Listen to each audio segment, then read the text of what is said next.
And finally, we get to part four. This is the last one, looking at the rise of Hitler and the National Socialist Party. And this one has the surprise at the end. And of course, we have learning outcomes. These are the same learning outcomes from the previous. So we've looked at what the Nazi Party was all about and some of the underlying thinking behind it. And so now we're going to switch to look at the growth of the party and support for it, and the growth of support for it. We've talked about the Weimar. So let's review a little bit about what's going on in Weimar as a result of the Great Depression. We did not go into depth about that. So one, we have, this is review, Wall Street crash at 29, American investors withdraw their money from Germany. One of the important things to remember is the Dawes Plan wasn't about governmental aid to Germany, it was privately funded. And so those private individuals, when they lost their money, as a result of the Wall Street crash and the emerging Great Depression, they call for their money back from Germany and they don't invest anymore. And we talked about this golden age of Weimar being based on this. And so we have a lot of German businesses going bankrupt, banks collapsed, and people didn't want to spend any money. And people are increasingly unemployed. If people aren't spending money, then businesses aren't earning money, and so they can't hire people, pay wages. And Germany was a big exporter of stuff. This Great Depression was happening everywhere. Everybody's economy was shrinking. And so nobody was buying internationally as well. And not only were they not buying and in such high volumes, a lot of countries turned to protectionism. So they tried to protect their domestic markets with high import tariffs and stuff like this, which really hurts Germany. So fewer goods being bought, less investment happening. So the unemployment rises dramatically from 2 million in 29 to 6 million in 1932. And we enter this system of deflation, this downward spiral of deflation, which essentially means that there's this massive destruction to German businesses and the German economy. As you can see, you can follow the deflation spiral of doom. Spiral of doom. And the result is going to be some of that political and social instability. We talked about the political instability already in terms of the twilight years of Weimar. And one of the things that happens is we have more street violence from these paramilitary groups.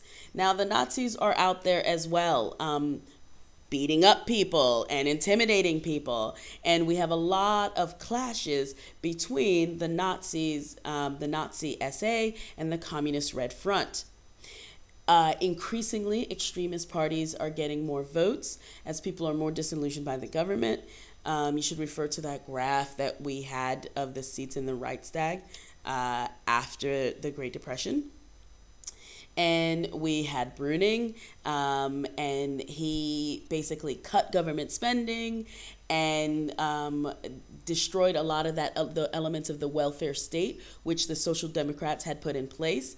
And this, of course, is angering people. As we mentioned previously, he was known as the hunger chancellor. And in 1930, the Nazis won 107 seats and the Communists 89. It is very important to note that it is a move toward extremism in general, not necessarily a move towards Nazism.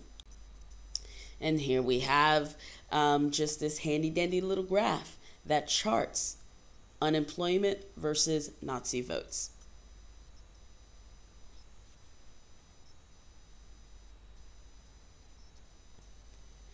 In 1930, they were the second largest party. In 1932, the Nazis were the largest. Many viewed Hitler as a messianic figure, that is a messiah, a savior, that's going to save them from the horrors of the situation, as we said before. There's a direct correlation between unemployment and Nazi votes, and the Nazis promise to decrease unemployment and create jobs. And Hitler also promised strong leadership, a move towards the like halcyon authoritarian days instead of the weak, unstable parliamentary democracy that they had. Hitler, of course, had this charisma and oratory skills that we mentioned earlier. And the SA also sets itself out, it sets itself up as this protector of property. So as the communists are going out and destroying things and trying to strike and all of this stuff, the SA is there fighting the communists, fighting these people who want to like upend ownership of property. The ideology has also broadened its appeal, and it is talking about the Volk, the backbone of German society, that is those peasants and those small-time farmers, the people who had kept the country great, who built the country way back in the day, that sort of romanticism of the past. We have increasing number of votes from people in the lower middle class who climbed up. Basically, these guys climbed up from the working class to the middle class, and they don't want to see those social gains and those economic gains that they worked for eroding through unemployment. There's this promise to unite the country and the Germans. This is this time of instability. You have so many groups, so many people like fighting each other, so little direction, and the Nazis and Hitler are coming out and saying, we will unite us. And that speaks to some people. And the industrialists get into supporting the Nazis, especially as the SA are out there trying to break up strikes. But this support is limited until 1933, and we'll talk about that a bit later. The other thing that the Nazis offered is this image of dynamism and youth. We have modern campaign strategies. We have modern use of propaganda, use of the radio. And so they're coming with this energy. Hindenburg is 5,000 years old. His mustache is starting to droop. He doesn't have that leadership that people are looking for, especially from the good olden days. They have different kinds of propaganda. So it wasn't just one message they put out there. They put out many messages targeted at the different groups. And then, of course, we have the scapegoats for the country's problems, various stuff that we'd spoken about earlier. And so here we have this poster, right, and from the 1930 elections that summarizes the Nazi ideology. It was simple. Oh my goodness, y'all, this is all kinds of TOK, right? We're talking about like some of this political art in a way, right?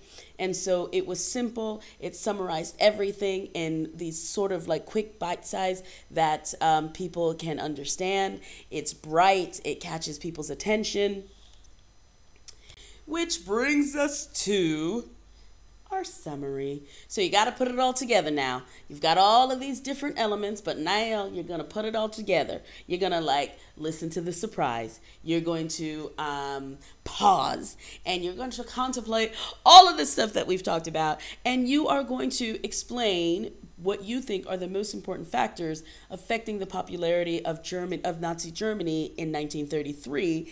And you also want to try to look at this holistically. So don't, because we've been talking about all of this stuff, so don't look at it in terms of just the Nazis, but also include stuff about the international situation and how that influences what's going on, the domestic situation in all of these different ways, etc., etc., etc. And as we come to our discussion, here comes the part that you guys have all been waiting for. And it goes like this. A woman gets on a bus with her baby. The bus driver says, "Whoa, that's the ugliest baby I've ever seen. Wow." Oh. The lady goes to the back of the bus and sits down, so angry. And she says to the dude next to her, the driver just insulted me.